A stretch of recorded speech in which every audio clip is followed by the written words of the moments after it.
오늘 말씀은 사도행전 15장 1절로 35절입니다.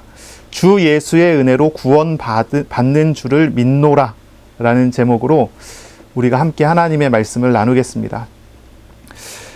우리는 살아계시고 그리고 지금도 우리를 위해서 선한 일을 우리의 삶 속에 행하시는 하나님을 믿습니다.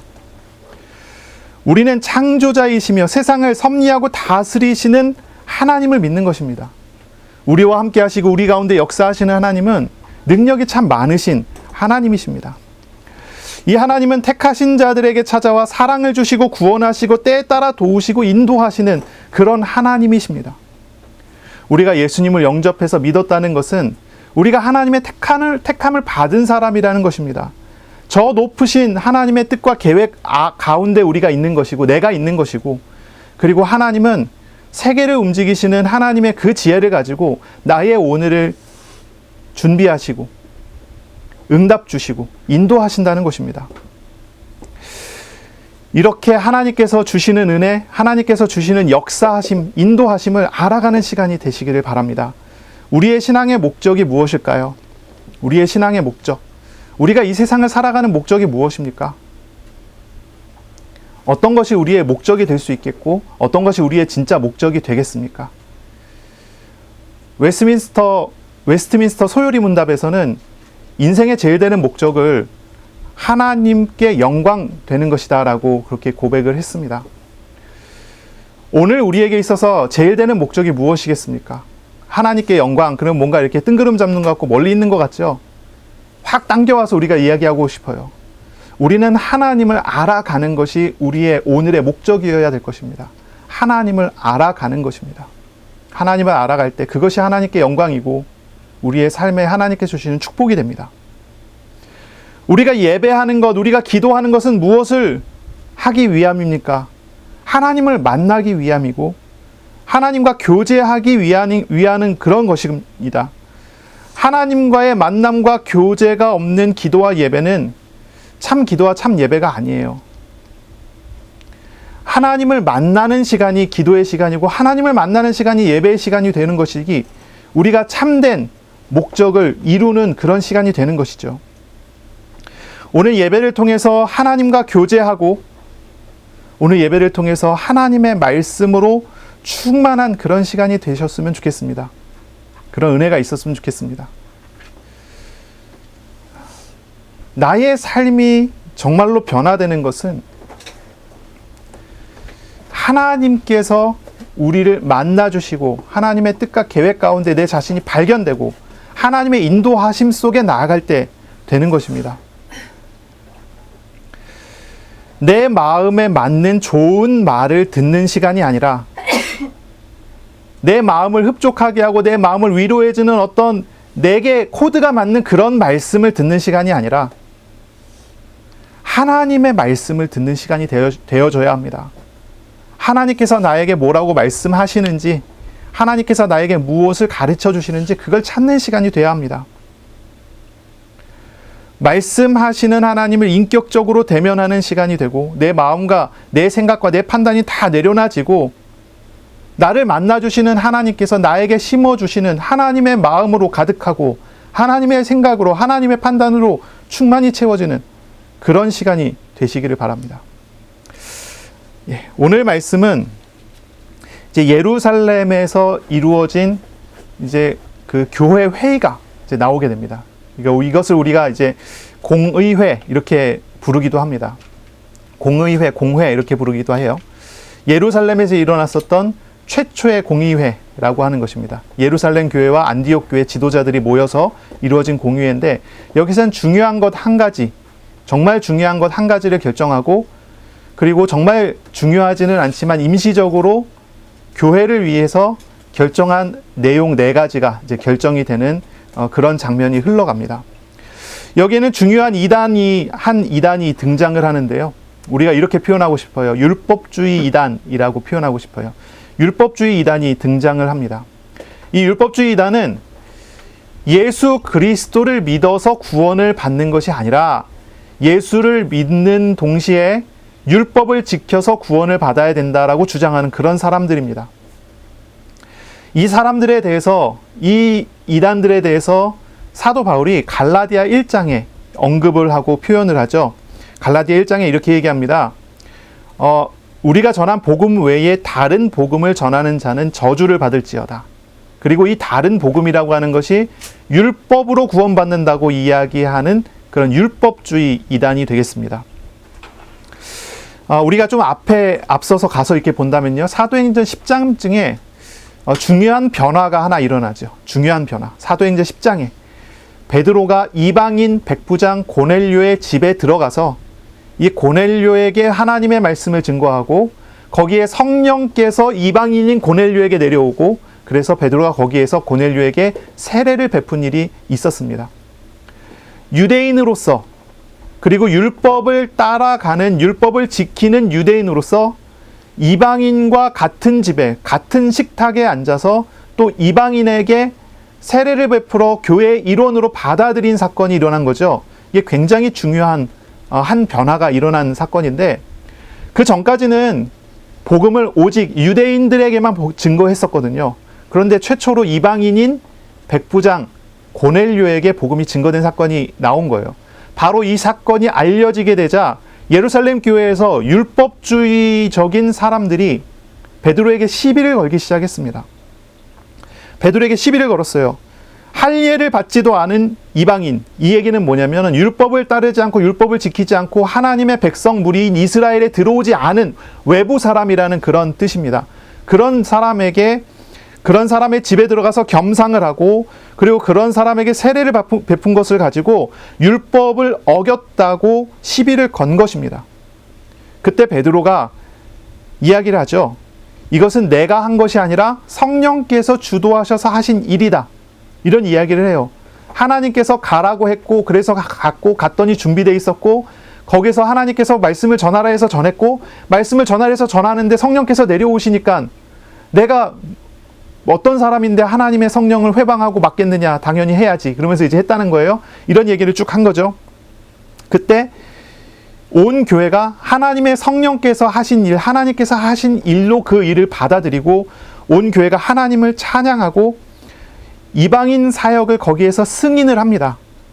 모두가 다 동의를 한 거죠. 이방인에게 성령께서 하시는 일, 하나님께서 하시는 일을 동의를 한 것입니다. 그때 바로 그 시점에 바로 안디옥이라고 하는 지역에서 이방인들에게 복음이 증거되는 일이 시작이 됐어요. 그리고 그 일로 인해서 바나바를 예루살렘 교회에서 또 파송하기도 하죠. 그래서 이방인 교회가 공식적으로 안디옥에 세워지는 시작이 됐고 그리고 바울과 바나바를 통해서 이방 교회가 거기서 확장이 되고 세워져 가는 그런 일들이 일어나고 있었던 거죠. 그러던 중에 약 10년이라고 하는 시간이 지났습니다. 이방인 고넬료가 예수를 믿고 세례를 받고 교회에 들어온 그때로부터 약 10년, 10년이라고도 하고 14년이라고도 하는데 이건 이제 시기에 따라서 조금 달라요. 이 예루살렘 회의가 이루어진 시기가 1차 전도 여행을 마친 다음이라고 하면 한 14년, 1차 전도 여행을 가기 전이라고 하면은 약 10년, 이렇게 이제 생각을 하는 거죠. 이 성경이 연대기로 그대로 기록된 것이 아니기 때문에 이게 이제 섞여 있기 때문에 우리가 이거에 대해서는 정확한 연도를 우리가 알기는 조금 어려운 면이 있어요. 어쨌든 약 10년 이상의 시간이 지난 후에 있었던 일입니다. 이 내용은 이제 갈라디아서 2장에 기록이 되어 있는데요. 베드로가 안디옥에 간 것입니다. 이게 베드로는 계속 순회 사역을 했잖아요. 이 지역에 가서 사역을 며칠 하고 또 이동해서 또 다른 지역에 가서 사역을 며칠 하고 이런 식으로 이제 베드로가 순회 사역을 쭉 하다가 안디옥에 가서 한 이방인 출신 신자의 집에 들어가서 거기에서 식사를 하게 되는 상황이 된 거예요. 그런데 예루살렘에서 야고보가 보낸 사람들이 오고 있다라는 소식을 베드로가 들었어요. 야고보가 보낸 사람들이 오고 있다. 그 소식을 듣고 베드로가 이방인과 함께 한 식탁에 앉아서 식사를 하던 중에 그 자리를 파하고 떠나버려요. 이 베드로는 알고 있는 거죠. 그쯤 됐을 때 예루살렘 안에서 율법주의자들이 막 일어나고 있었던 거예요. 그 중에 어떤 사람들은 야고보의 이름을 빌려서 자기는 야고보파다 이러면서 활동을 했던 것 같아요. 실제로 야고보는 그런 율법주의 이단하고는 관계가 없는데 이제 야고보를 이제 사칭해갖고 이제 활동을 했던 것 같죠. 그러니까 이제 이 이단이 온다고 하는, 이 율법주의자들이 온다는 소식을 들으니까 이방인 신자 집에서 이방인과 함께 식사를 나누는 것을 시비를 걸려갖고 문제가 일어날 것 같으니까 그것이 두려워 이제 베드로가 그 식탁에서 일어나서 나와 버린 거예요. 그런데 어떤 일이 벌어졌냐면 이 율법주의자들이 안디옥에 도착해갖고 실제로는 야고보가 보낸 것도 아니에요. 야고보를 사칭해서 온 사람들이죠. 이 사람들이 베드로가 이방인과 식탁을 같이 하지 않고 피한 것을 가지고 그것이 옳다라고 하면서 사람들이 선동하기 시작을 했어요. 그러자 어떤 일이 벌어졌냐면 안디옥 교회 안에서 이방인 신자들과 유대인 신자들과 갈라지기 시작을 한 겁니다. 유대인 신자들이 베드로의 본을 보고 이방인들과 같은 식탁에 앉지 않겠다라고 하는 일이 벌어진 거예요. 거기에 심지어 어느 정도까지냐면 사도인 바나바까지도 이방인과 함께 식탁에 앉지 않게 된 거죠. 그런 일이 벌어졌어요. 그러자 어떻게 됐냐면 바울이 이것을 보고 굉장히 분개합니다. 굉장히 화를 내요. 바울은 이 일을 이방인 신자들에게 주어진 복음의 자유를 해치는 일로 본 것입니다. 그래서 베드로를 모든 이제 안디옥 교회 신자들이, 성도들이 다 모여있는 한가운데 그 자리에서 베드로를 공개적으로 책망을 합니다. 베드로의 행동이 예수를 믿음으로 구원을 얻는 복음을 해치는 것이라고 비판을 한 것이죠. 그리고 잠시 흔들려서 이렇게 그 이방인들과 같은 자리에 앉지 않았던 바나바도 돌아오게 되고, 그리고 난 다음에 2절에 나오는, 오늘 본문의 2절에 나오는 내용처럼 바나바와 바울이 그들 사이에 적지 않은 다툼과 변론이 일어나기 시작을 한 겁니다. 그러던 중에 이 일을 해결하기 위해서 이제 바울과 바나바와 몇 사람을 예루살렘에 있는 사도와 장로들에게 보내서 교회의 차원에서, 모든 공교회의 차원에서 공식적으로 이 일에 대해서 정리를 하기로 이렇게 이야기가 된 것이죠. 그래서 교회의 전송을 받고 이 사람들이 이제 예루살렘 교회로 이제 가게 되는 이제 그런 과정이 나오게 돼요. 이것이 이렇게 성경에 딱 기록이 되어 있는 이유가 있습니다. 이것은 아주 중요한 문제예요. 이것은 단지 유대인 신자와 이방인 신자 사이에 갈등이 일어났다, 이런 정도의 문제가 아니라 이거는 구원을 뒤흔드는 일이 되는 그런 일들이 나오는 거예요. 오직 예수를 믿어서 구원을 받는 이 복음이 그걸로 부족해갖고 율법을 지켜야지만 된다라고 주장하는, 거기로 넘어가는 그런 상황에서의 문제가 일어나는 거죠. 기독교 신앙의 가장 중요한 기반이 뒤흔드는 문제를 이 이단들이 교회에서 일으켰고 나타냈고 이렇게 올라오게 만들어 놓은 그런 일이 된 거죠. 자, 그 다음에 한번 보시면요. 3절에 그들이 교회의 전송을 받고, 이제 안디옥 교회가 보내는 그 전송을 받고 베니게와 사마리아로 다닙니다. 이제 예루살렘으로 향하는 길이죠. 예루살렘을 향하는 길이에요. 우리가 알지만 유대인들은 사마리아 길을 가지 않습니다. 사마리아를 돌아서 가죠. 왜냐하면 사마리아는 이제 더러운 사람들이다, 뭐 이렇게 생각을 해요. 그리고 유대인들이 자신의 정결함을 유지하기 위해서 부정한 사람들과 어울리지 않기 때문에 그 길로 가지 않는데, 이 사람들은 당연히 베니게로 가고 사마리아로 갑니다. 왜냐하면 거기에 하나님의 사람들이 세워졌고 하나님의 교회가 세워졌고, 그래서 그곳을 향해 가면서 그들에게 이제 이방인들이 죽게 돌아온 일을 말하기 시작을 합니다. 이런 일이 있었습니다. 이런 일이 있었습니다. 그랬더니 사람들이 다 크게 기뻐하고 하나님께 영광을 돌리고 찬양을 하는 일들이 여 안에서 막 일어났죠. 그런데 예루살렘에 딱 도착했는데 예루살렘은 분위기가 완전히 달라요. 예루살렘 분위기는 달라요. 4절에 보세요. 예루살렘에 도착했습니다. 교회와 사도와 장로들에게 영접을 받고 하나님께서 자기들과 함께 계셔서 행한 모든 일을 말했어요. 무슨 일이에요? 이방인들이 전도가 된 이야기, 이방인들이 하나님을 만나게 된 이야기들을 쭉 했어요. 베니게와 사마리아 사람들은 하나님께 영광 돌리고 기뻐했는데 5절에 보니까 어떤 반응이 나왔냐면 바리새파 중에 어떤 믿는 사람들이 일어나서 말합니다. 이방인에게 할례를 행하고 모세의 율법을 지키라고 명하는 것이 마땅하다. 이렇게 이야기를 해요. 그러니까 율법주의자들이 나와서 율법주의자들이 말을 하고 행동을 하는 거죠. 자, 이 일로 말미암아 당연히 준비된 이제 그 회의가 이제 시작이 돼야 되겠죠. 사도들과 장로들, 이게 모든 사도들이 다 모였는지, 이게 명단이 없기 때문에 우리가 알 수 없지만 모여질 수 있는 모든 사도는 다 모인 것 같아요. 그리고 장로들과 그리고 안디옥 교회의 대표들이 함께 또 그 자리에 들어가서 이 같이 이제 회의를 하게 되는 예루살렘 공의회가 1차 예루살렘 공의회가 시작되는 일이 여기에서 이제 나오는 거죠. 이것은 굉장히 또 큰 중요한 일로 우리는 볼 수가 있어야 돼요. 성경을 통해서 우리가 우리의 실상을 봐야 돼요. 성경을 통해서 우리가 우리의 실상을 봐야 돼요. 하나님의 말씀에 인간이 뭐라고 하는가? 인간이 어떤 존재라고 하는가?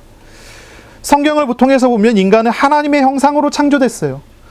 하나님의 형상인 영적인 존재로 창조가 된 것이 인간이에요. 인간은 짐승하고 달라요. 인간은 짐승하고 다른 존재죠. 그런데 인간이 하나님을 떠났습니다. 죄를 짓고 하나님을 떠나는 타락이 일어났어요. 이 죄는 사망에 이르는 그런 죄예요. 죽음으로서만 벗어날 수 있는 그런 죄를 인간이 짓고 하나님과 단절돼서 떨어져 버렸어요. 다시 회복될 수 있는 어떤 소망도 없는 그런 존재가 돼버린 것이 인간이다라고 가르칩니다. 죄인의 죄값이 죽음인데 죽음을 이기고 다시 살지 않는 이상 어떤 소망도 없는 것이 인간이 된 것인 거예요. 사람이 하나님의 형상을 가졌지만 하나님과 단절돼서 하나님의 자리를 잃어버렸단 말이에요. 회복될 가능성이 전혀 없게 된 것이죠. 사람들은 하나님 대신에 하나님의 자리를 우상을 갖다가 채웠어요. 그래서 우상을 따라가게 되다가 어떻게 됩니까? 하나님이 아닌 다른 영적인 존재, 사탄, 마귀, 귀신에 의해서 강도질 당하게 되는 그런 존재가 된 거예요. 그것이 인간의 실상이고 인간의 모양이죠. 칼빈은 인간이 전적으로 타락했다 그랬어요. 전인이 타락했다 그래요. 영혼이 타락했어요. 정신이 타락했어요. 육신이 타락했어요. 우리 모든 것이 같이 타락했어요. 하나님을 떠났다고 하는 것은 바로 그런 거예요. 우리의 영혼이 하나님의 자리를 잃어버렸어요. 그러니 채워도 채워지지 않는 텅 빈 자리가 항상 있어요.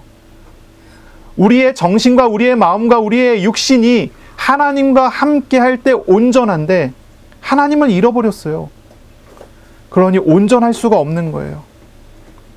무언가 얽매여 갖고 항상 끌려다닐 수밖에 없는 그런 존재가 그런 상황이 된 것이죠. 하나님의 자리를 다른 것으로 채우려고 해도 그것이 채워집니까? 우상을 갖다가 놔요. 하나님의 자리에 우상을 갖다 놔요. 하나님이 계셔야 되는 그 우리의 영혼의 큰 텅 빈 그 자리에 사랑하는 어떤 사람을 갖다 놔요.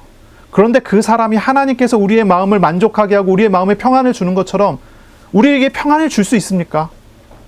아니죠. 시한부가 있잖아요. 사랑을 하게 되면 사랑의 시한부가 있잖아요. 몇 년 딱 있잖아요. 그 지나면요. 그때부터는 정으로 산대요. 채울 수가 없는 거예요. 이걸로 채워보려고 하고 안 되고 저걸로 채워보려고 안 되고 또 다른 걸 가지고 채워보려고 해도 안 돼요. 여러 가지 것을 다 동원해서 해봐도 안 되는 것입니다. 인간의 가능성은 영적인 존재로서의 인간의 가능성은 하나님과 단절된 순간 다 끝나버렸어요. 하나님이 계셔야 되는 그 자리에 우상이 들어갔을 때 그 우상, 그 배후에는 또 사탄이 역사를 하잖아요. 하나님을 대적해서 인간을 유혹해갖고 인간을 타락시킨 존재가 역사를 합니다. 이 존재는 죽이고 빼앗고 멸망시키는 그런 일을 전문적으로 하는 존재이기 때문에 인간은 늘 평생 강도질 당하며 사는 것이 인간의 삶이고 인간의 실상이 되는 것이죠.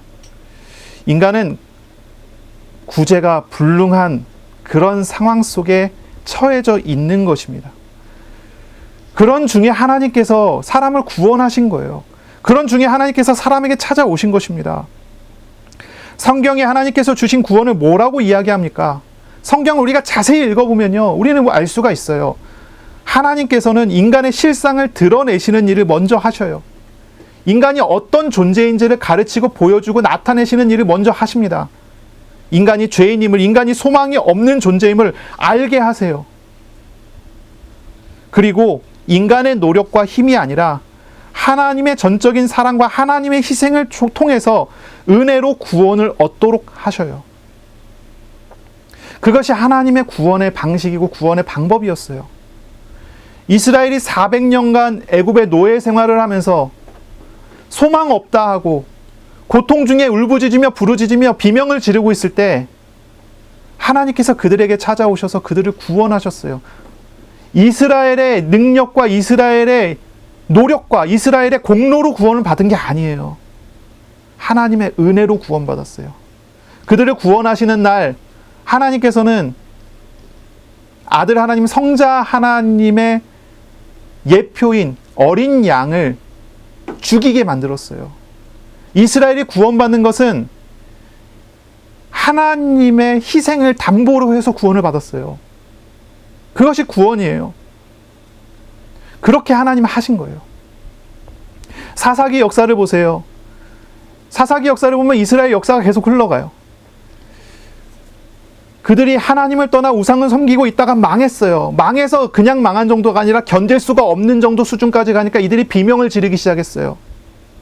너무 고통스럽고 아파서 비명을 지르기 시작했어요. 그랬더니 하나님께서 그 소리를 듣기 괴로워하셨어요. 그래서 사사를 보냈어요. 하나님께서 사람을 선택해서 사사를 보냈어요. 이 사사는 그리스도의 예표예요. 사사는 3가지 일을 했어요. 선지자처럼 하나님의 말씀을 증거했고, 제사장처럼 제사를 집례를 하는 일을 했고, 왕처럼 다스렸어요. 사사는 그리스도의 예표예요. 사사가 와서 이스라엘을 구원했어요. 구원받은 이스라엘이 그제야 나를 구원하신 분이 하나님이시라는 걸 알고서 회개하기 시작했어요. 이스라엘이 회개하고 하나님께 매달리고 기도 많이 해서 구원받은 게 아니에요. 그들이 비명 지르고 있을 때 하나님은 그들을 불쌍히 여겨서 찾아오셔서 구원하신 거예요. 성경이 이야기하는 구원의 실상은 이런 거예요. 이런 모습이에요. 예수님께서 오셨을 때 아주 대표적인 이제 2 종류의 사람을 예를 들어서 설명할게요. 바리새인이라는 사람들이 있었어요. 오늘 나온 이 율법주의 이단으로 발전하게 된 이 바리새인, 바리새파겠죠. 이 바리새파는 어떤 사람들이냐면 굉장히 하나님 앞에 경건히 살려고 발버둥 치고 노력하는 사람들이에요. 조그마한 흠도 인정하지 않으려고 하고 조그마한 죄도 짓지 않으려고 얼마나 애를 쓰고 노력하면서 애쓰는 사람인지 몰라요. 11조를 하기 위해서 쌀알 하나를 세갖고 9알 빼고 하나를 11조 이렇게 세던 사람이에요. 아주 철저하게 지키고 철저하게 노력하던 사람. 율법의 조항 하나하나를 다 낱낱이 분해를 해갖고 그것을 지키려고 애쓰던 사람들이 바리새인이에요. 그들은 자기가 죄를 짓지 않고 자기가 의롭다고 주장했어요. 또 다른 한 종류의 사람이 있어요. 버림받은 사람. 예를 들어 설명할게요. 한센병, 문둥병이죠. 그 병에 걸린 사람들. 이 사람들은 사람들에게 멸시를 받았어요.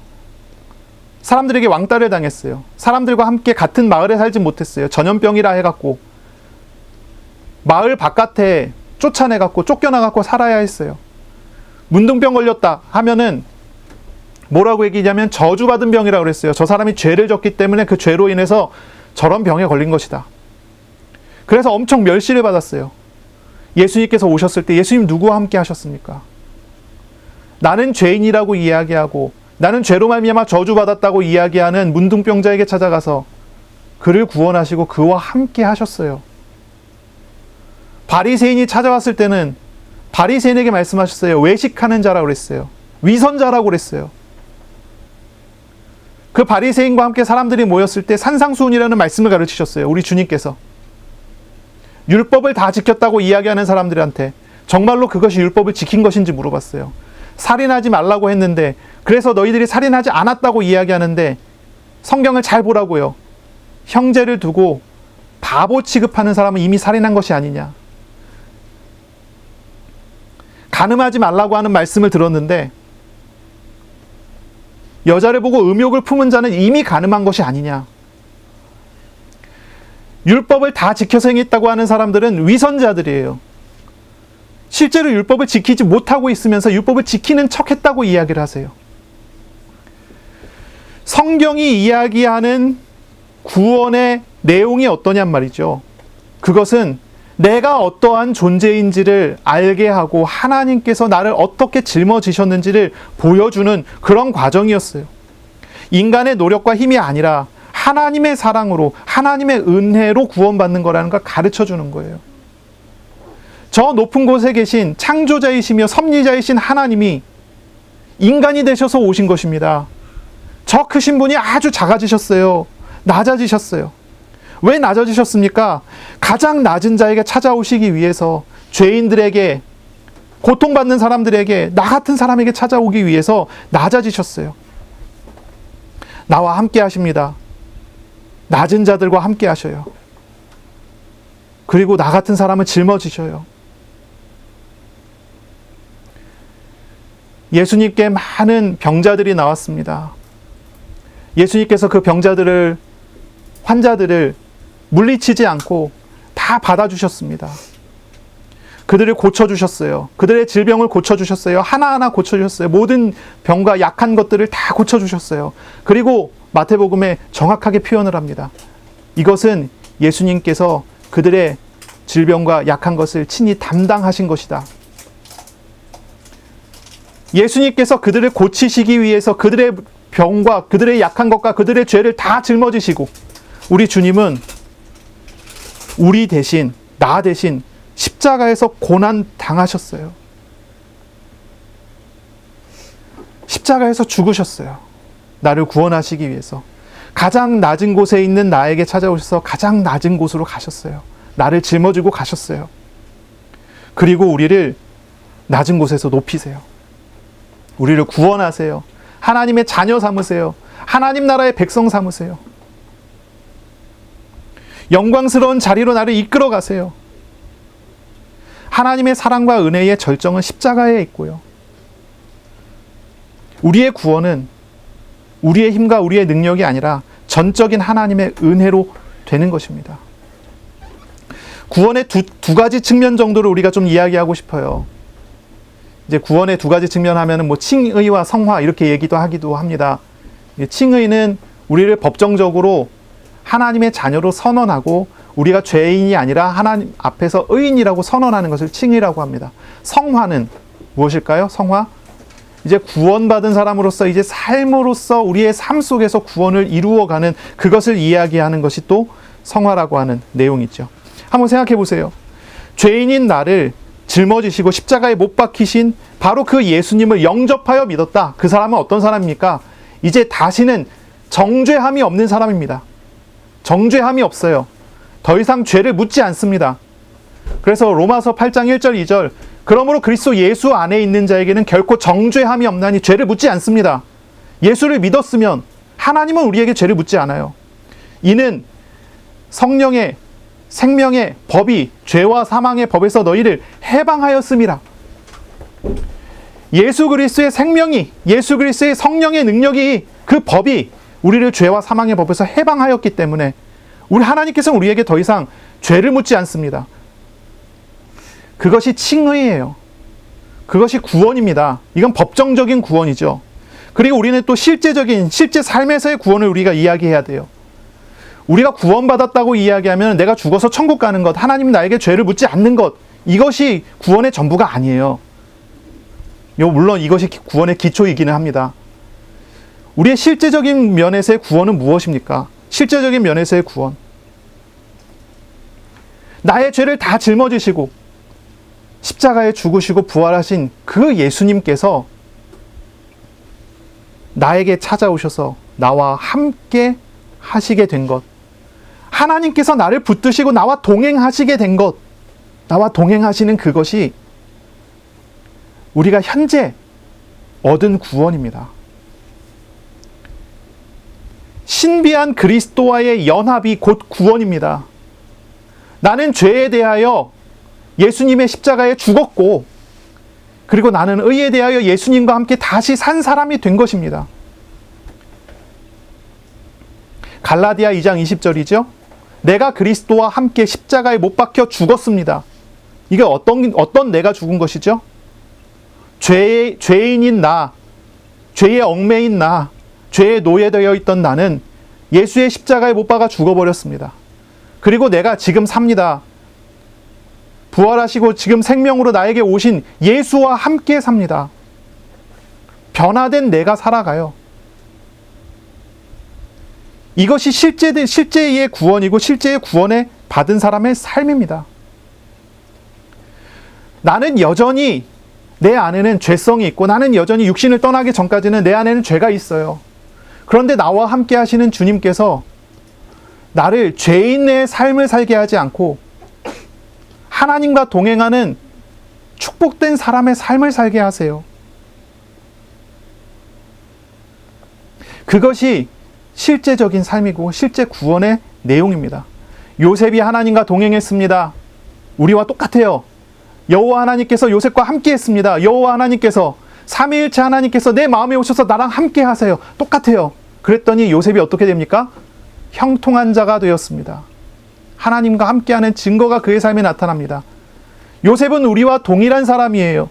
우리처럼 육신을 가지고 있고 우리처럼 죄성이 있고 우리처럼 늘 죄를 질 수밖에 없는 존재가 요셉입니다. 그런데 하나님이 함께 하셨더니 요셉은 죄인처럼 살지 않습니다. 하나님과 함께하는 놀라운 하나님 나라의 백성으로 삽니다. 우리가 우리의 삶에서의 구원을 누려야 됩니다. 그것은 무엇입니까? 내 안에 오신 예수님을 알아가고 예수님과 동행하는 삶을 사는 것입니다. 그것이 우리가 구원을 실제로 누리는 내용이에요. 하나님께서 내 안에 거하시는 것을 안다면 주님과 동행하는 삶을 사는 것입니다. 자, 구약 성경에 보니까요, 하나님께서 구원받은 사람들에게 율법을 주셨어요. 율법은 어떤 사람이 받냐면 구원받고 싶은 사람이 율법을 받는 게 아니라요, 구원을 받은 사람이 율법을 받아요. 그래서 여러분 가지고 있는 성경 맨 뒤를 한번 쫙 펴보세요. 맨 뒤 표지. 그러면 십계명이 나오거든요. 거기 십계명에 서론이 있어요. 서론. 혹시 십계명 서론 아시는 분은 아시겠지만 모르시는 분도 있을 것 같아요. 이렇게 얘기해요. 하나님이 이 모든 말씀으로 말씀하여 이르시되 나는 너를 애굽 땅 종 되었던 집에서 인도하여 낸 너의 하나님 여호와로라. 이게 출애굽기 20장 1절이에요. 이게 뭐냐면 십계명이라고 하는 것이 율법의 대표란 말이에요. 율법은 구원받지 못한 사람에게 줘서 이거 다 지키면 구원해 줄게 하면서 준 게 아니란 말이에요. 율법은 하나님께서 이미 구원한 사람들에게 받은 구원을 풍성하게 온전하게 누릴 수 있도록 해주기 위해서 주신 하나님의 선물이에요. 율법은 하나님의 선물입니다. 자, 이스라엘이 율법을 읽어요. 율법을 외워요. 그래서 이스라엘은 뭘 알아야 되죠? 율법을 통해서 아, 나는 죄인이구나 라는 걸 알아야 돼요. 내가 죄인이라는 사실을 알아야 돼요. 그리고 내가 구원받은 것은 진짜로 하나님의 은혜구나 라는 걸 알아야 돼요. 그래서 날마다 율법을 통해서 하나님께로 나가야 돼요. 하나님 앞에 서야 돼요. 하나님은 이스라엘에게 율법을 주시면서 율법의 핵심으로서 뭘 주셨을까요? 제사법을 주셨거든요. 레위기라고 하는 성경 한 권을 통째로 주셨어요. 우리가 보통 율법 그러면은 모세 오경을 율법이라고 얘기합니다. 창세기부터 신명기까지. 창세기, 출애굽기, 레위기, 민수기, 신명기 율법이라고 그러고요. 특히 출애굽기 뒷부분과 신명기 전체를 가지고 율법서라고 우리가 그렇게 부르기도 합니다. 나중에 이제 그 요시야 왕이 성전을 수리하다가 어디 구석에서 율법서를 발견했다 했을 때 그것을 우리가 보통 신명기 성경으로 생각을 하죠. 이게 율법서 이렇게 이해를 하는데 레위기라고 하는 성경 하나가 통째로 제사법에 대한 이야기예요. 법입니다, 이것이. 이걸 왜 주셨을까요? 죄를 졌을 때 하나님 앞에 어떻게 해야 되는가? 내가 부정한 짓을 저질렀을 때 하나님 앞에 어떻게 해야 되는가? 어떻게 돌아올 수 있는가? 어떻게 회복될 수 있는가에 대한 이야기예요. 하나님은 이스라엘에게 율법을 주시고 하나님과 동행하는 비밀을 거기에 주신 거예요. 우리는 늘 죄인일 수밖에 없지만 하나님께로 언제나 돌아올 수 있는 비밀이 그리스도를 예표하는 제사 속에 있는 것입니다. 그걸 보여줘요. 율법은요, 인간의 한계를 절실히 깨닫게 해주는 그런 내용이에요. 율법을 통해서 자신이 죄인됨을 알게 하고 또한 죄인을 죄에서 구원하시는 하나님, 그리스도께로 십자가로 돌아오게 하는 것이 율법입니다. 그런데 바리새파는 이 실상을 부정합니다. 이 실상을 부정해요. 인간이 죄인이라는 것, 인간은 소망이 없는 죄인에 불과하다는 바로 그 사실을 부정해요. 인간은 할 수 있다라고 이야기해요. 율법을 지킬 수 있고 죄를 안 지을 수 있고 스스로 구원을 이뤄낼 수 있다. 이 바리새파는요, 하나님이 필요하지 않아요. 그리스도가 필요하지 않아요. 그런데 문제는 뭡니까? 정말로 열심히 노력하면 죄를 안 지을 수 있나요? 열심히 노력하고 애쓰고 율법을 잘 지키면 죄를 안 지을 수 있나요? 그렇지가 않아요. 그래서 바리새파는 위선을 떠는 것입니다. 외식하는 것입니다. 가면을 쓰는 거예요. 겉으로는 괜찮은 척, 속으로는 그렇지 않으면서. 이들은 자신이 죄인됨을 부정하기 위해서 스스로 의로운 사람이 되기로 결정을 합니다. 그래서 이들의 방식은 뭐냐면 율법에 의해서 의롭기 위해서 율법을 해석하는 방법을 만들어내요. 지키기 어려운 율법에는 예외 조항을 만들어서 그건 죄가 아니다, 이렇게 얘기를 합니다. 그렇게 해서 스스로 의로운 사람이 돼버렸어요. 그리고 자기들만 그렇게 하는 것이 아니라 많은 사람들에게 그 영향력을 미치기 시작을 합니다. 그래서 예수님께서 이들을 두고서 이런 말씀하시죠. 소경이 소경을 인도하면 둘 다 구덩이에 빠진다. 이런 얘기를 하시죠. 바리새인들에게 대한 그런 말씀이에요. 자, 이런 배경 속에서 이 일들이 이제 진행이 되는 것입니다. 이 할례당, 이 율법주의 이단은 바로 이 신앙을 공격한 거예요. 오직 예수를 믿어 구원을 받는 것을 부정하는 것입니다. 예수를 믿는 것만으로 충분하지 않다고 얘기를 하는 거예요. 율법을 지켜야 된다. 자신들이 그 이전까지 계속 해왔던 것을 교회 안에서도 들어와서 똑같이 하는 거예요. 자, 그래서 이제 예루살렘으로 가게 됩니다. 자, 이 예루살렘에서 이제 회의가 일어나는데요. 이 예루살렘 회의는 이 예루살렘의 교회 지도자 중에 한 명인 야고보가 주관해서 열리는 회의가 됩니다. 이 야고보는 어떤 야고보냐면 예수님의 형제인 야고보입니다. 이 예루살렘 교회 지도자로 알려져 있죠. 우리가 잘 알고 있죠. 야고보서를 기록한 야고보예요. 이 야고보가 왜 예루살렘 교회 지도자가 될까요? 예수님의 제자들이 12명이나 있었는데, 그렇죠? 왜 그들이 아니라 야고보가 지도자가 됐을까요? 어떤 사람은 이야기하기를 예수님의 동생이라고 하는 지위를 이용해갖고 그 자리를 꿰찼다 얘기하는데, 그거는 초대교회의 상황을 잘 이해를 못한 거예요. 초대교회 우리가 잘 알잖아요. 성령께서 지도하는 교회예요. 성령께서 역사하시는 교회예요. 자기 마음을 속이고 위선을 떨었었던 아나니아 삽비라가 그 자리에서 죽었던 그런 교회예요. 여긴 속일 수가 없어요. 성령의 사역 앞에서 뭘 속이겠어요. 야고보가 예루살렘의 지도자가 됐던 것은 그가 그만한 사람이었기 때문이에요. 야고보의 별명이 아직까지 전해져 내려오는데요. 이 야고보, 예수님의 형제 야고보의 별명이 있습니다. 늙은 낙타 무릎이에요. 늙은 낙타 무릎. 어떤 이미지인 줄 아시겠습니까? 야고보는요, 누가 찾아가도 늘 기도하는 모습을 봐요. 야고보는 항상 기도하는 사람이었다는 거죠. 그런 사람입니다. 그리고 그 초대교회 안에서 능력과 그리고 권위에 의해서, 성령에 의해서 인정받았기에 이 사람이 초대교회의 지도자가 된 그런 사람이 된 거죠. 자, 이 야고보가 주관해서 열리는 회의, FF 브루스라고 하는 교수가 이야기하기를 이 회의가 일어난 발단이 이제 야고보가 보낸 사람들이 안디옥에 도착해서 베드로와의 문제가 일어나서 시작됐기 때문에 아마 그래서 야고보가 담당한 것 같다. 이런 식으로 이제 그 교수는 이 야고보가 회의를 진행하는 걸 해석을 하긴 하더라고요. 근데 그런 해석 같은 경우는 사실 이제 거의 추측에 불과한 것이고, 야고보가 그 당시에 예루살렘 교회에서 거의 앞장서서 사역을 하고 앞장서서 고난을 당하는 사람이었기에 여기에 이제 회의를 진행했다, 이렇게 이해하는 게 조금 더 맞는 것 같아요. 자, 이 예루살렘 회의에는 두 가지 주제를 가지고 이제 회의를 진행하게 됩니다. 첫 번째는 바로 이 이단과 관련된 이야기입니다. 이단과 관련된 이야기예요. 이방인 신자들을 초대교회 교인으로 받기 위해 필요한 조건이 율법을 지켜야 되는 것이냐, 아니면 오직 예수님을 믿음으로만 가능한 것이냐라고 하는 가장 또 핵심적인 구원에 있어서의, 구원의 방식에 있어서의 핵심적인 교리를 확정하는 내용이 여기 담겨져 있고요. 이것이 첫 번째 회의의 주제고요. 두 번째 회의의 주제는 이방인 신자와의 식탁 교제 문제를 해결하기 위해서예요. 이방인 신자와의 식탁 교제 문제.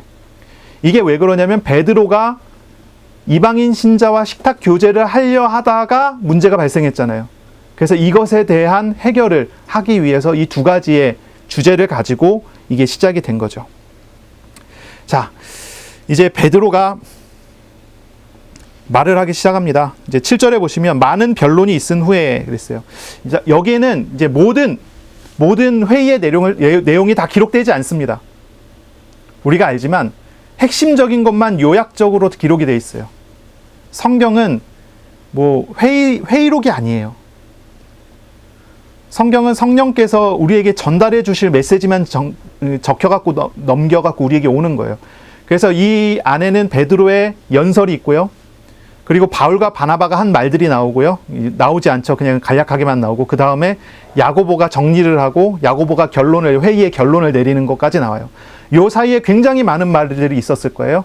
요 사이에 바리새파 신자들의 이 할례당이라고 하죠. 이 이단이라고 할 수 있는 이 사람들이 외치고 주장했었던 많은 말도 이 회의 안에 있었을 거예요. 근데 그거 다 삭제하고 가장 중요한 몇 가지만 딱 기록이 되는데, 그 중에 첫 번째, 베드로의 말을 보세요. 많은 변론이 있은 후에 베드로가 일어나서 말을 합니다.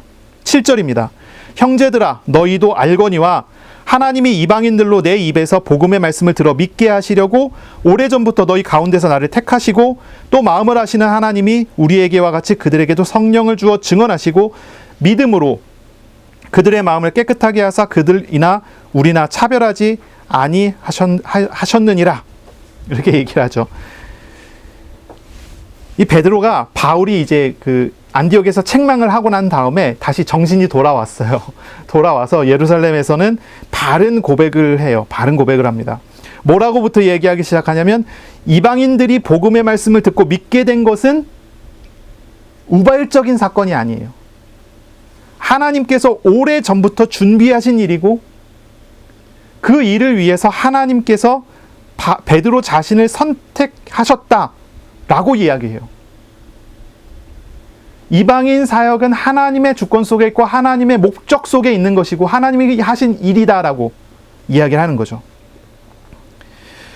그러니까요, 율법이나 할례 같은 것이 아니라 오직 복음으로 이방인에게 성령을 주셔서 구원받게 하셨고, 그들이 율법 같은 것으로 전혀 차별이 없이 대하셨다고 진술해요. 하나님께서 그들의 마음을 깨끗하게 하셨는데 아무 차별이 없었다는 거예요. 율법을 지키던 유대인 기독교인과 이방인 기독교인, 율법을 전혀 지키지 않는 그들에게 아무 차별이 없었다는 거예요. 그러면서 10절 이런 얘기합니다. 그런데 지금 너희가 어찌하여 하나님을 시험하여 우리 조상과 우리도 능히 매지 못하던 멍에를 제자들의 목에 두려느냐. 그러나 우리는 그들이 우리와 동일하게 주 예수의 은혜로 구원받는 줄을 믿노라 하니라 얘기합니다. 예수를 믿는 믿음만으로 구원을 얻지 못한다고 한다면 그리스도의 십자가의 사역이 불충분한 것이라고 말하는 거예요. 율법의 강요는 예수님의 십자가와 부활로 이루어진 완전한 구원 사건을 부정하고 회방하는 이단적인 행동이죠. 특히 율법은 유대인도 지키지 못하는 것이에요. 그들의 조상도 지키지 못했던 것인데 그것을 왜 이방인들에게 부과해야 되느냐라고 이야기를 합니다. 하나님도 요구하지 않는 것을 왜 우리가 이방인들에게 부과해야 되냐라는 얘기죠. 이방인들의 목에 매자고 제한한 멍에는 자기와 조상들도 매기 힘든 멍에가 아닙니까? 유대인들도 율법을 지켜서 행하여 구원받지 못했는데 어떻게 이방인들에게 그것을 기대하냐고 이렇게 베드로가 강하게 이야기를 하는 거죠. 우리의 구원은 하나님의 전적인 은혜로 우리 가운데 주어지는 것입니다. 우리 주님은 우리에게 멍에를 메어주시는 분이 아니세요. 우리에게 있는 멍에를 벗겨주시는 분이시죠. 마태복음 11장 28절입니다. 수고하고 무거운 짐진 자들아 다 내게로 오라 내가 너희를 쉬게 하리라 말씀하셨죠. 예수님을 믿고 구원을 얻는 것은 예수 그리스도로 말미암아 자유를 얻는 거예요. 내가 얽매여져 있던 데서 자유를 얻어요. 내가 짓눌려져 있었던 일들에서 자유를 얻어요. 그렇지 않습니까? 세상 짐 지고 무거워 쓰러지려 할 때 예수 믿게 되면 주님께 맡기고 주님과 함께 주님 의지에서 살아갈 수 있게 돼요. 그래서 자유를 얻습니다. 구원 얻는 것은 다른 멍에를 매게 하는 것이 아니에요. 구원이라는 이미지를 한번 잘 생각해 보세요. 해방받는 거예요. 해방입니다. 400년간 애굽의 노예 생활하다가 해방받았어요. 자유를 얻었어요. 그것이 구원이에요. 이것이 하나님께서 우리에게 주신 놀라운 축복이에요. 내가 예수님 믿었더니 왜 이렇게 해야 될 게 많은지 모르겠다 이렇게 얘기하시는 분이 있었어요. 해야 될 게 많대요. 주일 예배도 드려야 되죠. 기도도 해야 되죠. 헌금도 해야 되죠.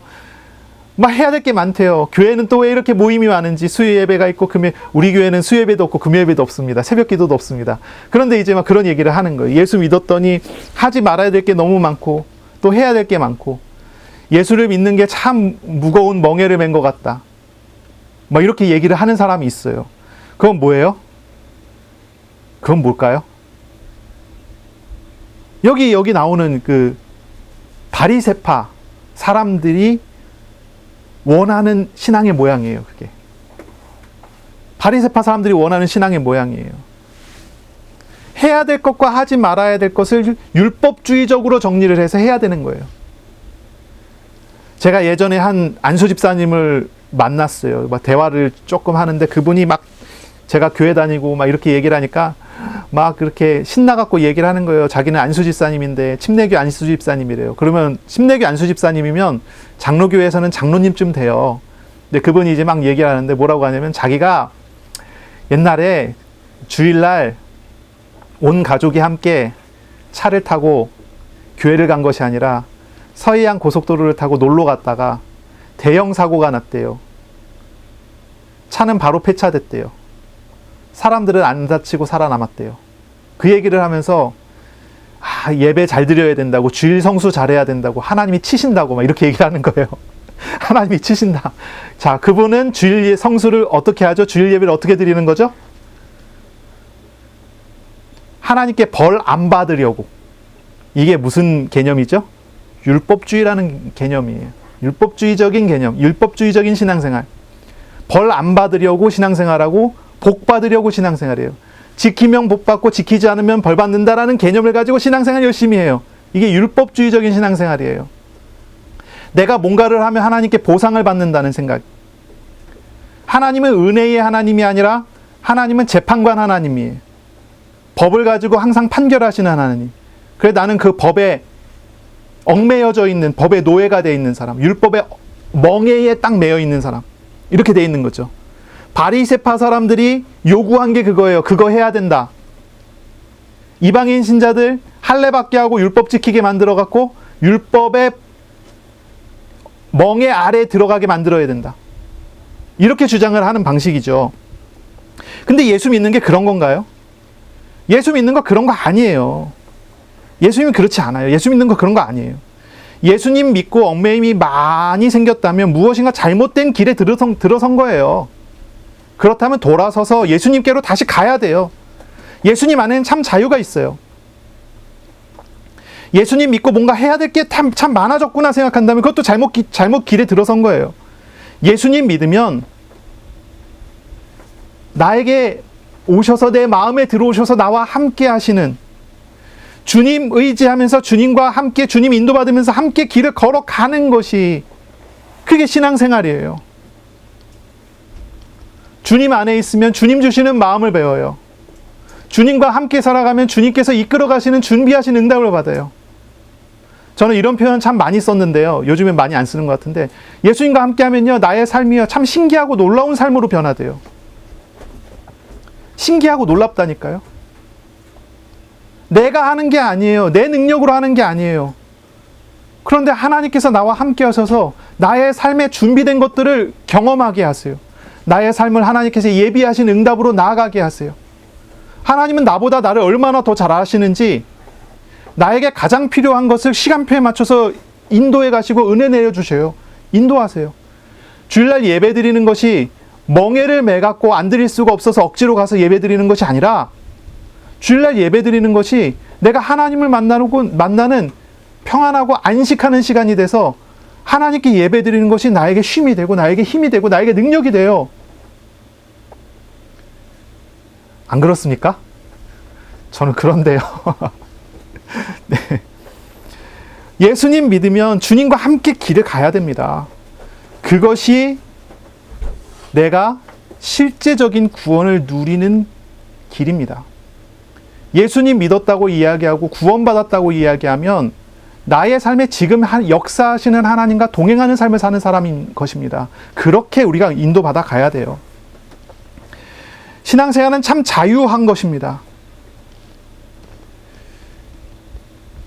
우리의 자유는 우리를 만나주시는 예수님을 의지함에서 나오는 것이에요. 우리의 자유는 우리와 함께 하시는 예수님께 있어요. 그래서 예수님을 더 알아갈 때 우리는 진짜 자유함이 무엇인지를 얻어가게 됩니다. 시험 중에 있고 갈등 중에 있는 사람들, 주님을 찾고 주님을 구하세요. 예수님과 함께 하세요. 예수님께서 나와 함께 하심을 보게 되면 시험과 문제와 갈등이 나를 얽매지 못합니다. 그 속에서 자유하게 돼요. 그 속에서 하나님이 준비하시고 하나님이 일하시는 걸 보게 돼요. 그걸 따라가는 것입니다. 이것이 잘 훈련되지 않고 이것이 잘 안 되면요, 주님을 계속 찾으면서 주님 구하면서 그 길을 계속 가보세요. 그러면 계속 갈등하는 중에 하나님께서 풀려가는 걸 보게 하실 거예요. 자, 베드로의 설교를 통해서 우리는 우리를 자유하게 하시는, 우리에게 멍에를 메어주시지 않는 우리 하나님을 우리는 보게 되는 것입니다. 뒤이어서 바울과 바나바가 증언을 합니다. 바울과 바나바가 12절입니다. 온 무리가 가만히 있습니다. 가만히 있다는 얘기는 바울의 설교를 듣고 모두가 다 그 설교에, 그 메시지에 다 이제 감동을 받은 것이죠. 그리고 그 뒤에 바로 바울과 바나바가 하나님께서 자기들로 말미암아 이방인 중에서 행하신 표적과 기사에 관하여 말하는 것을 다 조용히 듣습니다. 여기서 이방인 중에서 행하신 일에 대해서는 만약에 선교 여행을 가기 전이라고 한다면 이제 안디옥에서 있었던 일, 길리기아 다소에서 있었던 일, 그 수리아 지역에서 있었던 일이 될 것이고요. 선교 여행을 다녀온 것이라면 선교 여행 중에 있었던 일들을 이제 이야기를 했겠죠. 자, 여기에서는 이런 표현이 나오죠. 표적과 기사에 관하여 라고 이야기 나옵니다. 표적과 기사. 바울과 바나바는 하나님께서 이방인 중에서 행하신 표적과 기사로 말미암아 말씀이 성취되는 일에 대해서 이야기한 거예요. 하나님의 말씀이 선포됐고, 그리고 그 말씀이 하나님의 말씀이라는 증거로 이방인 중에 표적과 기사가 나타났습니다 라고 하는 그런 증언이 된 거죠. 이를 통해서 회의에 참석한 이들이 하나님께서 이방 현장에 이루신 말씀 성취와 이방인 구원의 역사를 생생하게 들을 수 있었을 것이죠. 이방인이 오직 예수님을 믿음으로만 구원을 얻게 하시는 사역은 이 베드로나 바울이나 바나바의 성취가 아니고 하나님께서 함께 하시고 하나님께서 행하신 하나님의 사역이라고 이것이 증거한 것입니다. 그리고 이것은 이어서 야고보가 연설을 통해서 아주 마침표를 딱 찍죠. 마침표를 찍습니다. 이것이 바로 하나님이 준비하신 일이라고 하는 증거로 구약 성경이 이렇게 성취됐습니다 라고 야고보가 선포를 합니다. 야고보는 마지막 연설을 통해서 유대인이 되어서 구원 얻는 것이 아니라 이방인이 오직 예수를 믿음으로 얻는 구원, 이방인 선교에 대한 메시지를 확신하게 했습니다. 자, 야고보의 말을 한번 들어볼게요. 자, 13절부터 야고보가 대답하여 이르되 형제들아 내 말을 들으라. 14절입니다. 하나님이 처음으로 이방인 중에서 자기 이름을 위할 백성을 취하시려고 그들을 돌보신 것을 시므온이 말하였으니, 시므온은 베드로를 이야기합니다. 아주 친숙한 히브리식 언어를 사용해 갖고 이제 베드로가 말한 걸 들었지 않느냐 하면서 이야기해요. 15절에 선지자들의 말씀이 이와 일치하도다. 기록된 바 하면서 이제 그 이야기를 하죠. 이것은 아모스서 9장 11절 12절의 인용입니다. 선지자의 말씀입니다. 이후에 내가 돌아와서 다윗의 무너진 장막을 다시 지으며 또 허물어진 것을 다시 지어 일으키리니 이는 그 남은 사람들과 내 이름으로 일컬음을 받는 모든 이방인들로 주를 찾게 하려 함이라 하셨으니, 즉 예로부터 이것을 알게 하시는 주의 말씀이라 함과 같으니라. 자, 이방인이 이스라엘 사람이 되어가 아니라 이방인이 믿고 돌아오는 것이 말씀에 맞다라고 이야기를 하는 거죠. 그래서 이것을 이렇게 설명을 하죠. 그래서 이방 선교는 하나님의 일이라는 것입니다. 하나님께서 미리 알리셨고 이제 이루시는 일이라고 하는 것을 구약 성경을 통해서 확인하고 확증을 합니다. 그리고 이어서 야고보는 확실히 말합니다. 이제 이제 공표한다고 해야 될까요? 회의가 끝난 것입니다. 이제 마지막 공표가 이루어집니다.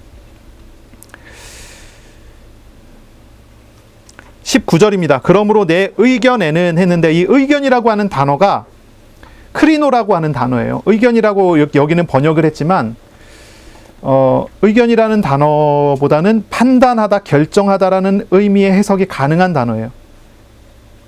이 존 스토트 목사님은 이 단어에 대해서 이렇게 표현을 해요. 의견을 내놓는 것보다는 훨씬 강한 표현이고, 그리고 판결한다라고 하는, 판결한다, 그러니까 재판장이 고테를 들고 땅땅땅 판결하다고 하는 것보다는 약한 단어래요. 그러니까 중간쯤 있어요. 이제 그런 정도의 의미로 어쨌든 이제 결정한다라는 의미의 해석으로 볼 수 있어요. 이제 내가 결정하겠다. 내 결정에는, 이렇게 얘기하는 거죠. 그러면서 5가지를 얘기하는데요. 첫 번째 19절에 나오는 겁니다. 이방인 중에서 하나님께 돌아오는 자를 괴롭게 하지 말고. 자, 이거는 직접적으로 이제 뭐 할례에 대해서, 율법에 대해서 직접적인 표현을 하지 않고요. 돌려서 이야기하는 그런 표현이죠. 할례보다, 율법보다 더 큰 범위에서 정한 거예요. 이방인 신자들을 괴롭게 하지 말라고 하는 말, 이 말은 이방인 신자들에게 율법의 멍에를 매지 말라고 하는 그런 표현이 됩니다. 왜냐하면 오직 구원은 예수 그리스도를 믿음으로 되는 것이기 때문입니다. 그래서 여기서 이루어진 이 판결, 이것은 이방인 신자들, 우리들도 마찬가지죠. 그리고 앞으로 이루어지는 모든 하나님의 교회의 성도들에게 주는 메시지예요. 오직 구원은 예수 그리스도를 믿음으로만 구원을 받습니다. 율법의 행위로 구원을 받는 것 아닙니다. 이것에 대한 판결입니다. 이건 영원한 판결이 되겠죠. 그러면서 이제 그 뒤에 이어서 4가지가 나옵니다. 20절입니다. 다만 우상의 더러운 것과 음행과 목매어 죽인 것과 피를 멀리하라고 편지하는 것이 옳으니 했어요. 여기 4가지가 나오는데요. 이 4가지는 무엇이냐면 레위기에 나오는 이제 그 내용 4가지를 말하는 것입니다. 레위기 17장, 18장에 기록된 4가지예요. 이건 이제 다시 조금 이렇게 설명하자면, 우상의 더러운 것 뭐냐면 우상에게 드린 음식물 먹는 거. 당연히 그 당시 시대에는요, 시장에서 파는 고기들이, 좋은 고기들은 전부 이방신의 제사 드린 음식이 나온 거예요. 그러니까 시장에서 파는 음식물의 대부분은 우상에게 드렸다가 나온 음식물들이에요. 이제 그거 먹지 말라는 거죠. 식탁 교제할 때, 이방인들과 유대인들과 함께 식탁에 앉을 때 이거 먹지 말라는 거예요. 두 번째, 음행과, 이거는 이제 레위기 18장에 나오는데요. 근친 간에 결혼하지 말라는 거예요. 예수 믿는 이방인들은 근친 간에 결혼하지 말라. 그 다음에 목매어 죽인 것과 피채 먹는 것. 우리가 사람들이 먹는, 한국 사람들이 먹는 선짓국, 순대, 피순대 같은 거 있죠? 그런 것도 여기 다 포함되겠죠. 그런 거 먹지 말라. 목매어 죽인 것 먹지 말라. 이게 이제 율법에 있는 거예요. 왜냐하면 이런 것들이 4가지에 대해서는요, 유대인 신자들은 기겁을 하고 가까이 하지도 않아요. 멀리해요. 이방인 신자들은 이거 그냥 가까이 하고 이렇게 다 했어요. 문화니까요. 그런데 이 이방인 신자들이 그 문화 속에서 예수님 믿고 돌아왔으면 이것 정도는 구분해야 된다는 거죠. 왜냐하면 유대인 신자들과 하나 된 교회와 일치된 교회를 이루기 위해서는 이거 정도는 양보하고 와라 라고 이야기하는 거예요. 그래서 이거는 사실 영원한 규칙은 아니고요. 일시적인 규칙이에요. 문화적인 차이를, 충돌을 막기 위한 규칙이기 때문에, 그래서 이것은 사실 이렇게 이제 선포가 된 다음에 시간이 지나면은 바뀌어요. 당장 이제 고린도서만 딱 가도 바울의 표현이 달라지죠. 이방인 이제 교회에 보낸 편지인데요. 우상에게 드리는 음식 먹어도 되냐, 먹지 말아야 되냐. 당장 1-20년 지난 다음에 바울의 말에서만 봐도 우상에게 드리는 음식 먹어도 된다. 하지만 그것으로 인해서 양심에 걸리거나 아니면 그것으로 인해서 다른 사람을 낙심하게 할 것 같으면 먹지 마라. 이렇게 딱 나오죠. 그러니까 이건 일시적인 그런 표현이에요. 일시적인 표현.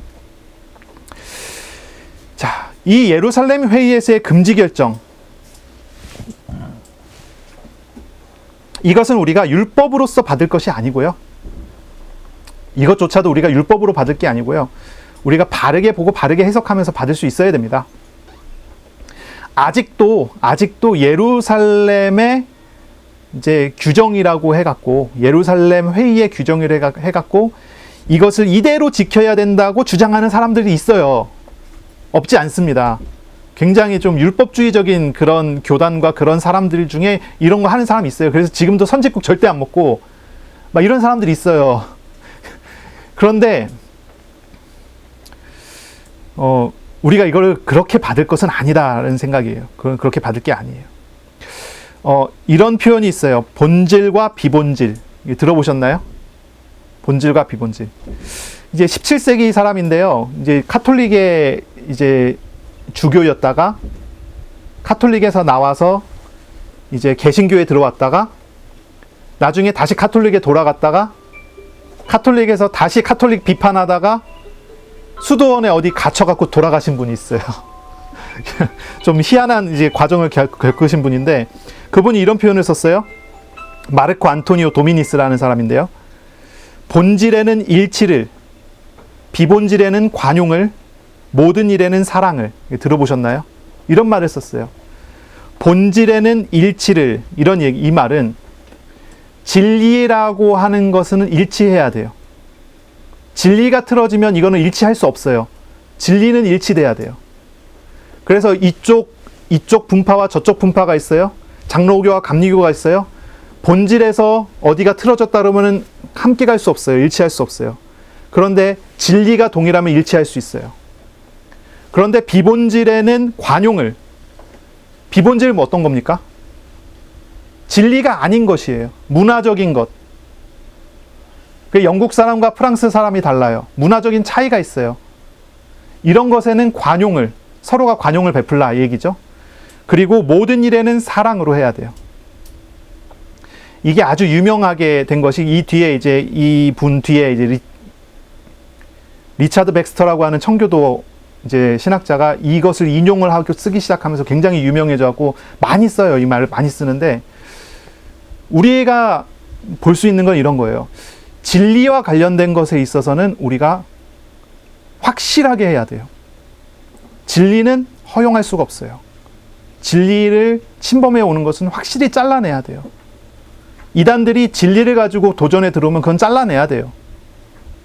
그렇죠? 그런데 비본질이라 진리가 아닌 것을 가지고 왔어요. 그것에는 우리가 관용을 베푸는 것입니다. 관용을 베풀어라. 이제 그런 거죠. 그러니까 어떤 사람 보니까요, 사소한 것 때문에 감정이 상해갖고 공동체를 깨버리는 경우가 있어요. 사소한 것, 어떤 걸까요? 인사 안 하고 갔다는 거예요. 그래서 삐졌어요. 그래서 인사 영원히 안 하겠대요. 이런 경우 어떻게 합니까, 이거를? 본질입니까, 비본질입니까? 이게 갈라질 만한 일입니까, 아닙니까? 사실 옆에서 다른 사람들 보면 어린애처럼 싸우는 것처럼 보이는데 본인은 그게 어린애 같은 싸움이 아니에요. 왜 그럴까요? 어떤 그 부분에 대한 상처가 있고 묵은 감정이 있으니까 그렇게 터지겠죠. 하지만 이것이 비본질이라 한다면 어떻게 할까요? 하나님 앞에 기도하고 풀어내야죠. 그게 마땅한 일이겠죠. 그렇죠? 그리고 모든 일에서는 하나님의 사랑을 받은 자로서 사랑으로 해라. 바로 그런 내용을 우리 좀 생각해 봐야 되는 것입니다. 우리의 싸움, 우리의 씨름들 어떻습니까? 여러분, 저와 여러분이 오늘 하고 있는 갈등과 고민과 기도 제목들은 어떤 것입니까? 그것은 본질에 관련된 것입니까? 비본질에 관련된 것입니까? 사건과 상황 속에서의 갈등, 하나님과 동행하는 사람으로서 그것을 보세요. 그것이 진리에 속한 문제입니까? 아니면 다른 문제입니까? 진리에 속한 문제라 한다면 진짜 싸워야 하지만, 그렇지 않다면 하나님 믿고, 나와 함께 하신 하나님 믿고 하나님 의지하면서 때로는 양보하고 배려하고, 왜냐하면 그것이 하나님을 위한 일이라고 한다면 그렇게 나아갈 수 있는 것이죠. 다만 여기 중요한 게 있어요. 다만 우리는 언제나 내 판단이 아니라 하나님께 물어보고 하나님의 말씀을 따라가야 합니다. 내가 생각했을 때 이건 비본질이야, 빨리 양보해야지, 그러지 마시고 하나님께 물으세요. 말씀도 찾아보시고 기도하시고 하나님께서 허락하시는 그 시간표에 따라서 일을 하세요. 화해할 만한 시간표도 안 되는데 빨리 가고 내가 빨리 사과해버리고 용서하고 빨리 끝내버리자, 그것도 맞지 않는 상황이에요. 그렇죠? 그래서 하나님의 말씀을 묵상하고 말씀을 따라서 하나님의 시간표에 따라가는 것입니다. 하나님의 말씀이 우리의 삶의 기준입니다. 시편 119편 105절이죠. 우리 다윗이 한 고백이에요. 주의 말씀은 내 발의 등이요 내 길의 빛이니이다. 그래서 우리가 하나님의 말씀, 성경을 통해서 하나님의 뜻을 찾고, 또 우리가 성경을 강론하는 설교를 통해서 하나님의 인도하시는 시간표를 찾아가요. 그러면 그 속에서 우리는 하나님의 인도를 받게 되고 하나님의 준비하신 만나를 먹고 하나님이 준비하신 생수를 마시게 됩니다. 하나님의 통치 아래서 하나님의 위로와 기쁨을 얻는 하나님 나라의 평화를 그 속에서 우리는 누릴 수가 있게 될 것입니다. 자, 이 예루살렘 교회 회의는 만장일치로 끝났습니다. 그리고 안디옥과 다른 지역에 이 결정과 관련된 사항을 전달할 대표를 뽑아서 편지를 보내는 것으로 하고 마쳤습니다. 이 두 사람 뽑았죠? 이제 유다와 실라라는 사람입니다. 이 실라는 나중에 2차 선교 여행 때 바울과 함께 팀이 돼서 선교 여행을 떠나는 실로아노, 이 사람이 되고요. 이 유다라고 하는 사람은 바사바라고 하는 요셉 나오죠? 이 예전에 그 바사바 요셉 누구죠? 12사도의 유다의 그 가론 유다의 빈자리를 채우려고 그 투표했었던 두 사람 중에 한 명이 이제 바사바 요셉인데, 그 요셉의 형제 유다라고 해요. 이 사람도 초대교회의 사역자, 설교자, 목회자로 사용한 사람이죠. 여기 선지자라고 소개가 되죠. 이 두 사람을 보내기로 해요. 편지를 써서 안디옥 교회에 전했습니다. 이 편지의 내용은 회의의 결과를 보내는 다소 딱딱한 표현과 딱딱한 내용이 기록되어 있어요. 그렇지만 이 두 명의 선지자를 통해서 이 일들의 전후 사정을 인격적으로 그리고 또 겸손하게 증거해 준 것입니다. 그리고 안디옥 성도들은 이 편지를 읽고 위로해 주는 그 말로 인해서 기뻐하죠. 그리고 그들은 결의된 조항에 대해서 유대인 신자들을 위해서 자신들이 양보하고 그것을 지킬 것을 동의해 줬습니다. 안디옥 성도들은 하나님을 위해서 자신들이 희생하는 것을 기뻐하고, 그리고 이 교회가 하나님 안에서 하나가 되어지는 그런 교회로 세워져 가게 됐죠. 이것이 이제 이 제1차 예루살렘 공의회의 결과이고 그 이후의 과정에 대한 이야기입니다. 이번 한 주 동안 우리는 좀 기도하면서요, 몇 가지에 대해서 좀 응답과 은혜를 누렸으면 좋겠어요. 무엇보다도 매일매일 우리가 말씀을 묵상하고 기도하는 도전을 하시길 바랍니다. 그래서 우리가 늘 하나님을 인격적으로 알아가고 하나님과 교제하는 그런 주간이 될 수 있도록 도전하세요. 우리의 신앙은 이론이 아니에요. 우리의 신앙은 지식이 아닙니다. 우리의 신앙은 지금 우리에게 찾아오셔서 우리와 함께 하시고 우리와 동행하시는 하나님이 우리의 신앙의 근본이시고요. 하나님과 함께 하는 것이 우리의 신앙이에요. 지식이 아니라. 내 생각을 내가 어떻게 다스리는 것이 기도가 아니라 내 밖에서 하나님께서 내 마음의 생각을 주관해 주시고 만들어 주시고 허락해 주시고 나를 이끌어 가시는 그 은혜를 따라가는 것이 우리의 기도이고 우리의 삶이 되죠. 그래서 그러한 시간이 될 수 있도록 기도하시고요.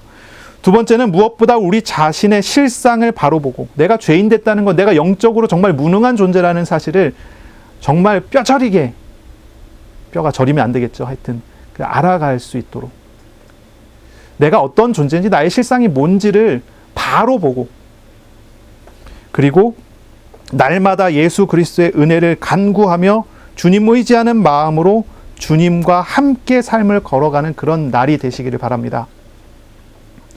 내가 어떤 존재인지를 바로 알아야 합니다. 내가 어떤 사람인지 알아야 합니다. 나에게 필요한 것이 율법적인 노력이나 아니면 어떤 육신적 공로가 전혀 아니라 나에게 진짜 필요한 것이 나에게 찾아오시는 예수 그리스도시라는 것을 이번 한 주간 정말 알아가고 주님을 그래서 경험하는 그런 주간이 되셨으면 좋겠습니다. 주님을 의지하는 마음으로 기도하면서 삶을 걸어가시기 바랍니다. 우리를 수고하고 무거운 모든 짐에서 자유하게 하시는 예수님과 함께하는 그런 걸음이 회복되시기를 축복합니다. 하나님과 깊은 교제를 나눌 뿐 아니라 우리의 또 이웃을 위해 기도하고 배려하고 또 비본질에는 우리가 관용을 베푼다 그랬잖아요. 그렇죠? 우리가 기쁨으로 이웃을 섬기는 그런 주간이 또 되기를 예수님의 이름으로 축복합니다. 아멘. 기도하겠습니다. 하나님 아버지 감사합니다. 오늘 우리에게 예배로 또 말씀으로 함께 하시니 감사합니다. 이번 한 주간 온전히 주님과 동행하는 삶을 살도록 복을 내려 주옵소서. 하나님 우리의 영적 실상을 바로 보게 하사 오직 예수 그리스도를 찾고 구하며 주님만으로 충만한 은혜 누리도록 은혜 내려 주옵소서. 진리에 대해서는 확신과 확실을 가지고 인도받게 하시고 비진리에 대해서는 관용하며 사랑으로 섬길 수 있도록 우리들에게 은혜 베풀어 주옵소서. 감사합니다. 예수님의 이름으로 기도합니다. 아멘.